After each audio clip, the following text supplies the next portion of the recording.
this video showcases all my creations from 2023. While I might be a little late with this video, there's no expiration date on creativity, right? So I still hope to inspire someone with this video. So let's take a look back at what I've made the past year. When I hung out all my creations on the rack, I just fell in love with the color palette. Pastel colors are my everything and truly reflect my style. I also realized that I chose more plain fabrics last year rather than the patterns, but there's still some florals used this year. My favorite pattern is a tiny floral print, also known as ditzy floral print or millefleur. Last year, I made 4 pieces using my bustier pattern, and I'm grown to love this pattern more and more. Also, I updated the pattern with some new cool features, so be sure to check it out if you haven't already. By the way, all the pieces you see are self-drafted, and some of them I've even turned into PDF patterns for you to try out. I would say most of them. I'll go for the rack sequence, starting with the white pieces. It's actually my favorite color, by the way. These shorts were perfect for summer season. They're made from lightweight linen, and honestly, next time I'd choose a thicker fabric. But I just used what I had in my stash while rushing for my vacation to Bali. I just needed a pair of breathable and comfortable shorts. Yes, linen wrinkles like crazy, but it is what it is. I think we don't have to fight this, we can just accept it as a feature and consider it's a special effect of linen. The pattern I used is the Muse paperbag pants pattern. For shorts, it has a special pattern option with a straight leg, not just crop pants. Oh my gosh, this is the original Rose Cafe bustier dress, which I updated last year. I made a new video tutorial for it because it has improved so much, and also I've improved a lot in making tutorials, so I decided to refilm it. Please check it out if you haven't yet. The main update was that now it has a lot of cap options for one body size, like a lot, and it now has underwires. Many of you struggled with the center section sticking out, so no more with underwires. This dress is entirely made of cotton. Unfortunately, I've gained some weight, so this dress is a little bit tight on me now, as are some of my other makes, so just ignore that. This dress is fully lined blazer style dress made using my latest pattern, the Leicester blazer dress. I made this dress quickly just to test the pattern one more time before its release. It's made from polyester fabric with polyester lining. Synthetic fabrics are almost impossible to shrink with thin, so they show any flaws of the fit if there is any, and inaccuracies in the pieces, so it's a good option for me to see the pattern. But despite this, the fabric looks fantastic and is pleasant by the touch, making it comfortable to wear. Plus, I'm absolutely in love with this super pale blush color. The next piece I made is the skirt. It's last year's pattern, the Luma wrap skirt. It's unlined and it's made using a lightweight viscose fabric. Next time, I'd opt for something heavier or line it for better structure. My absolutely favorite feature of the pattern is that quilted belt. I also added a snap button to the belt fastening for added security, as the rings can be quite heavy for this fabric. So I don't recommend using heavy rings for this and absolutely suggest adding a snap button. It makes it much more comfortable to fasten. Also have sewn a top from the same fabric to complement the skirt. I used the pleated little dress pattern, modified it as a crop top. It has a quilted section matching the skirt belt. I love it, but right now the top is slightly small for me. I'm going to be more active this year to wear this stunning outfit with confidence this summer again. This is yet another garment I've sewn, a blazer dress using the latest pattern Leicester blazer dress. You can find a tutorial for this particular dress on my YouTube channel, as well as the video about setting in sleeves. I'm just in love with this golden fabric with shiny latex. It gives the dress a festive look.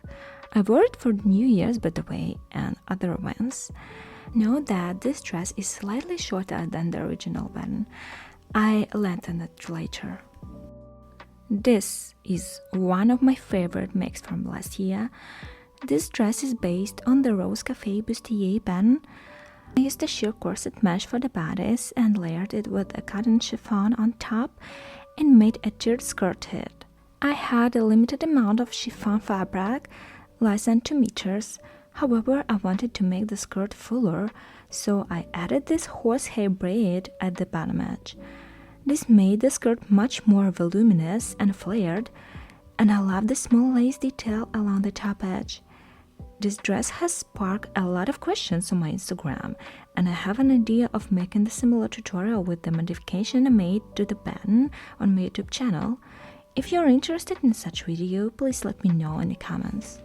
Another skirt I made using the Luma wrap skirt pattern.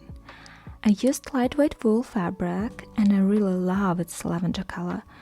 The skirt is just perfect for the spring season. You can watch the tutorial for the skirt on my channel, where I also show how to adjust the waist if needed. I've also created a matching top for the skirt. This top again is made using the Rose Cafe bustier pattern, and I lengthen it by simply flipping the pieces horizontally over the waist and slightly adding in the hips on the side seam. Just a reel on my Instagram where I show exactly how I modify this top into a longer one. It might be helpful. It also has padded cups but no boning or even lining, very comfortable. This is a make I'm really proud of. These pants are my pattern that I made last year, the Muse paperback pants.